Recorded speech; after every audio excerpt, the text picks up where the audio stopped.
All right, everyone. For this assignment, I'm going to ask you to go to Google Classroom and open the assignment called Exploring the Depths, Just Walk On By. So if we go to our Google Classroom, this assignment will be under week 1, where it says Answer Exploring the Depths questions. And I'll ask you to pull up this assignment here. If you prefer to handwrite, you can print this out, or you can write your answers on a separate sheet of paper. I'm going to split my screen here so you can see the text next to the assignment. For those of you who haven't done this before, we're going to use the race format to answer these questions, which means we're going to restate each of the 3 questions, answer the question, cite evidence from the text, and then explain that evidence. So I'll walk you through what this looks like. I'm going to ask you to start by putting your name, your period, and the date. And it says here, use the race format to answer the following questions. If you have a question, check out this video talk through of the assignment, which of course you're listening to right now. So question number 1 is, what details or specific language does Staples use to convey how others see him? I've already gone through the text and highlighted different parts of the text where Staples explains how others see him in yellow and how he sees himself in blue. So throughout the text, obviously, Staples talks about his experience walking in public space as a Black man, and he starts by telling the story of his first victim, who, of course, isn't actually a victim, but she perceives herself as a potential victim. He writes, to her, the youngish Black man, abroad, 6 feet 2 inches, with a beard and billowing hair, both hands shoved into the pockets of a bulky military jacket, seemed menacingly close. Menacing means scary, right? So this woman is scared of the close proximity of the Black man who she thinks is following her, although obviously he's just walking through the street in Chicago. Then we run into a blue section where he describes himself. He calls himself a softy who is scarcely able to take a knife to raw chicken, let alone hold it to a person's throat. He says during this time he is surprised, embarrassed, and dismayed all at once. And then we run into another explanation of how others see him, again in yellow. I soon gathered that being perceived as dangerous is a hazard in itself. So he says other people seeing him as dangerous is actually dangerous for him. He refers to being called a troublesome individual. He says women fear the worst in him. And then he says he's been mistaken for a burglar. Also, he describes himself as being the ripe old age of 22.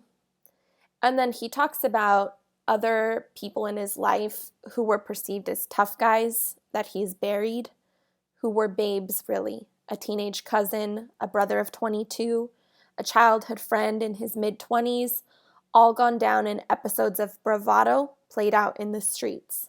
So he talks about the different ways other people see him and then how he sees himself. For this answer, I'm going to start by saying, in Staples' text, just walk on by. Now, the first part of the race format is to restate the question. So I need to restate this question here. I'm going to say the details and specific language Staples uses to convey how others see him. Paints himself as a what? I would like you to fill in that part. So how does Staples' language, the highlights in yellow, convey how others see him? For me, this is something like an aggressive, scary presence, or a burglar, someone who's going to take something from them. Again, this isn't how he sees himself, it's how others see him. And then our next portion is where we cite evidence. So to cite this evidence, we can say something like, Staples writes, comma, quotation mark. Don't forget, when we're citing evidence, we have to put it in quotation marks because we're about to say something that Staples says himself. Now, I was really struck by the line where he says, "I was mistaken for a burglar." So I'm going to cite that line, and that's in paragraph 9. So I'll put where it comes from in parentheses. And this stuck with me because he's explaining how he's working as a journalist in Chicago, and being mistaken for a burglar rushing into the office of a magazine he was writing is absolutely horrific and terrifying. And the fact that he couldn't even go to his office without being mistaken for a burglar speaks to the way others see him in the public space. So Staples writes, "I was mistaken for a burglar." This shows that, and then I want you to fill in that part yourself. So your answer here shows the restating of the question, and then you have your answer for the question, and then you have the part where you cite evidence from the text, and then you have your explanation of the evidence. So how does Staples describe himself in contrast to how others see him? Cite the text and explain why he chooses the details he does. Let's start by restating.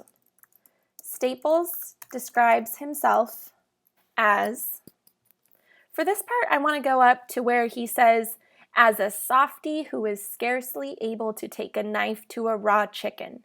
He's saying he's a big softy and that he isn't even tough enough to cut a chicken, let alone hold a knife to a person's throat. So the way others see him is embarrassing and surprising to him at this ripe old age of 22. So he says he describes himself as someone who is soft and not aggressive the way others see him.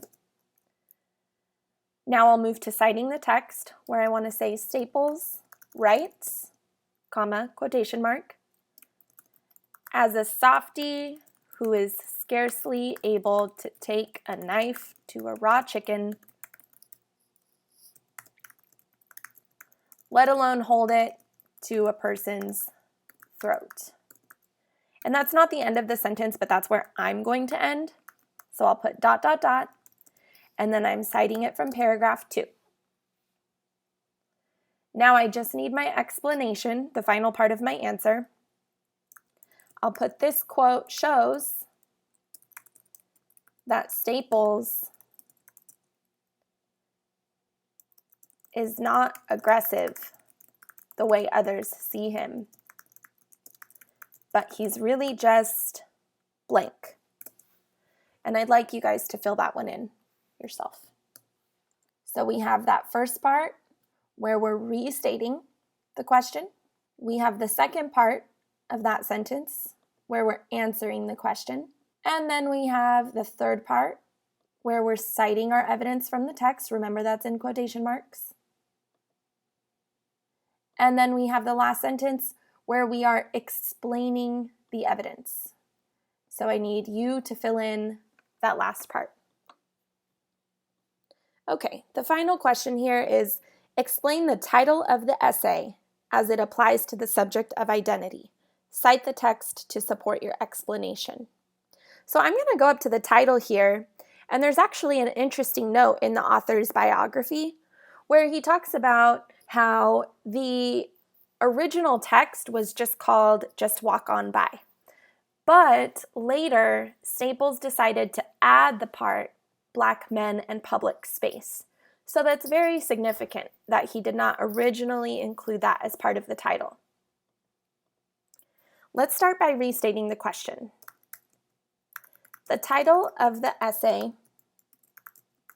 as it applies to the subject of identity is significant because Staples wants us to understand that the way Black men are viewed in public is what he's going to write about.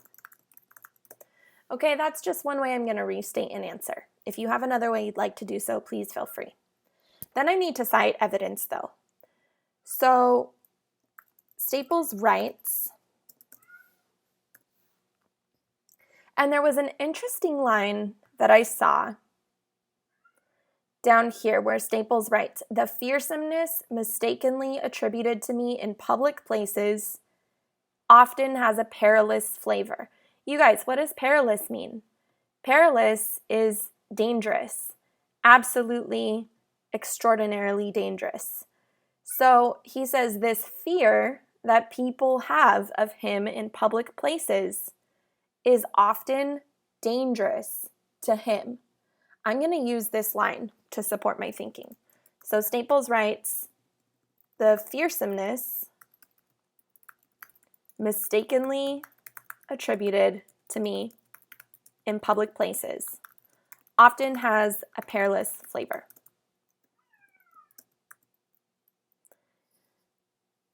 And this is in paragraph 9. This line supports the title and shows Staples' identity because